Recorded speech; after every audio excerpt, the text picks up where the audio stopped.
Hi everyone, my name is Hannah and welcome back to my channel. Today I'm going to be making a vegan chocolate mochi cake.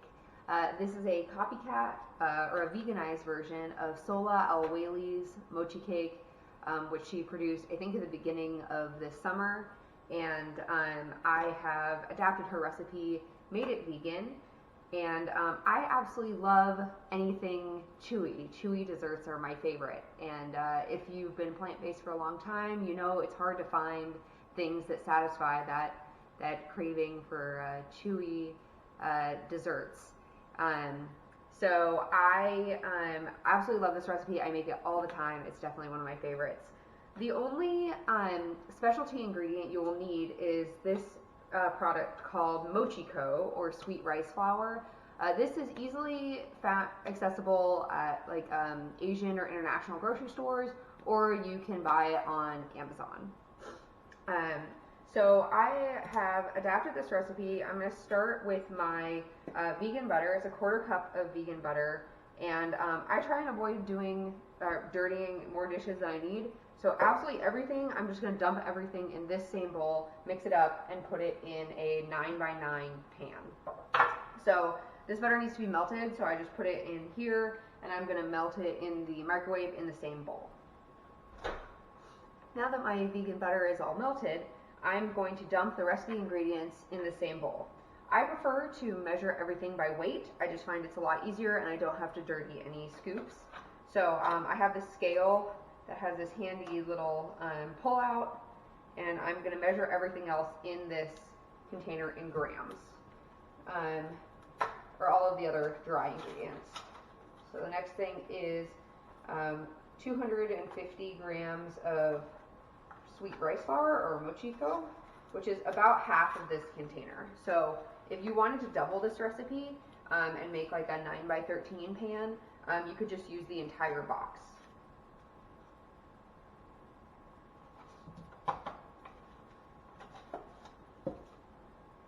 Next, I'm going to add 200 grams of brown sugar.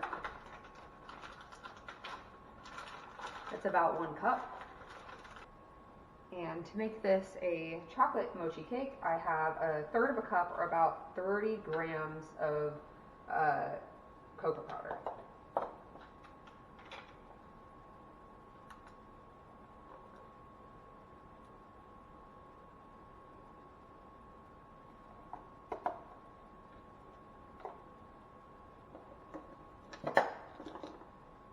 And I like to use a Dutch cocoa powder. I think it just has like a deeper chocolate flavor. So that's all the dry ingredients. Turn off and put away my scale. Next we'll add 1.5 cups of soy milk,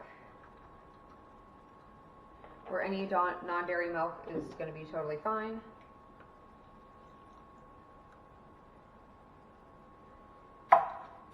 A teaspoon of vanilla.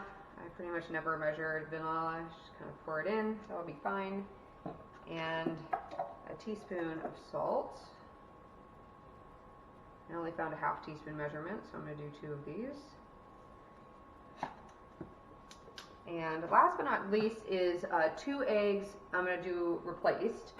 So this is an egg replacer I like to use. This is by ENER-G. I found that it's really good. I think Bob's Red Mill makes one that I've used too. I slightly prefer this one, but it is harder to find.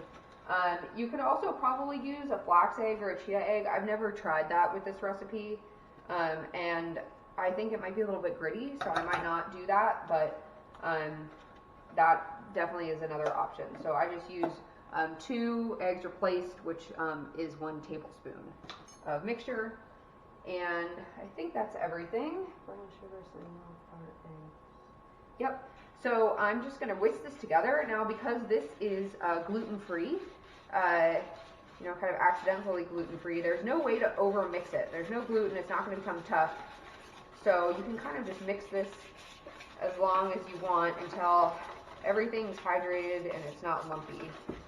And I will warn you, don't try and taste the batter. The rice flour is very gritty before it gets fully hydrated in that soy milk, before it gets baked. So it does not taste very good.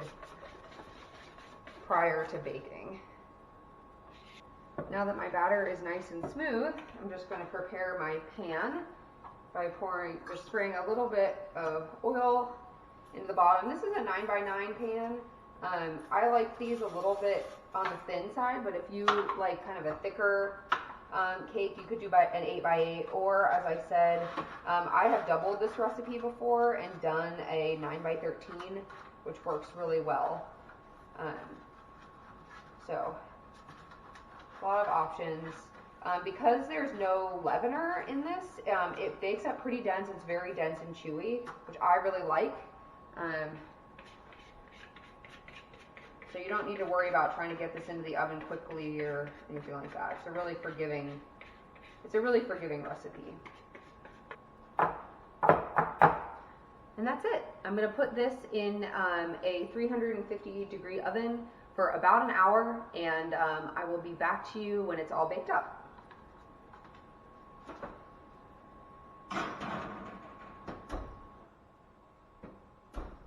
My mochi has just come out of the oven, and I know it's ready because when I press on the top, it springs back. So I'm going to let this cool completely before I slice it, which for you all will be just a second, but for me will be tomorrow morning. Good morning, everyone. It's the next day, and my mochi cake has cooled completely. I've just turned it out onto this cutting board, and I'm going to cut it into squares. I find it easiest to cut it into squares and keep it in an airtight container rather than just leaving it in the pan like you would brownies, because they are very difficult to cut in the actual pan. So I just turn it out. I like to have my knife slightly wet because these are extremely sticky, and I'm just going to cut it into squares, and then we'll try some together.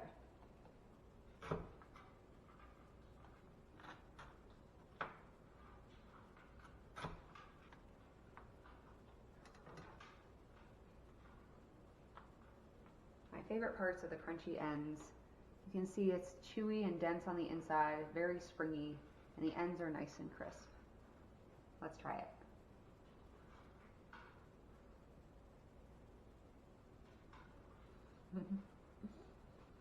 You really have to chew. It's very chewy, which I love.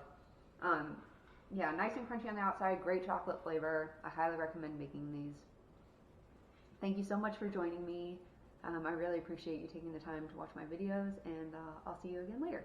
Bye.